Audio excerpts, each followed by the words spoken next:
През последните 25 години Toshiba помогна на работещите хора по света да бъдат мобилни.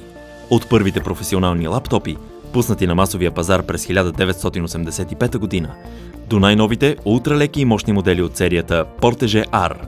За да отпразнува 25-та годишнина на лаптопите си, Toshiba демонстрира още един революционен мобилен бизнес компютър – 13-инчовият Portage R700.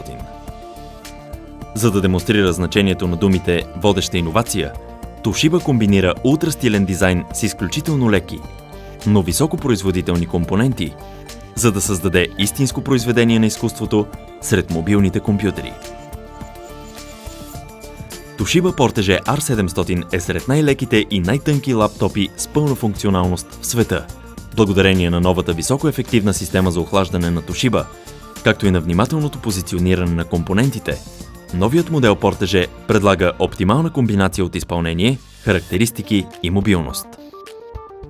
С дебелина от малко над 2 см, този компютър тежи едва 999 грама без дисковото устройство и по-малко от 1,4 кг с вградено дисково устройство.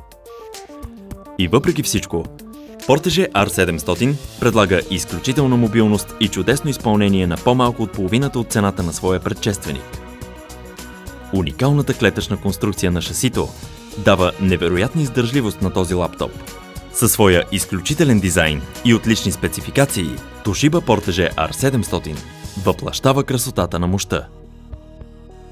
Този водещ модел сред преносимите компютри работи с мощен, високопроизводителен процесор Intel Core i със стандартен волтаж, включително i7.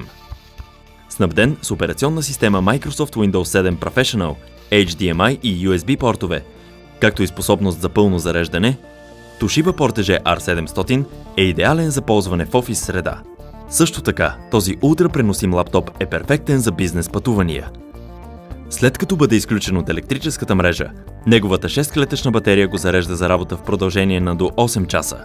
Това е един цял работен ден само с едно зареждане на батерията. Лаптопът, представен на 25-та годишнина на лаптопите Toshiba, е наистина изключителен компютър. Затова Portage R700 ще има и версия за масовия потребител – Satellite R630. Този модел ще предлага опция за USB зареждане и ще бъде оборудван с операционна система Microsoft Windows Home Premium. Останалите спецификации и иновативни функции са подобни на бизнес модела. И двете групи потребители ще могат да се възползват от внушителна продуктивност, отлични мултимедийни характеристики и възможности за свързване. Стилна ултрапреносимост, съчетана с висока производителност. Ето как Toshiba гордо навлиза в следващия четвърт век на водещи иновации при мобилните компютри.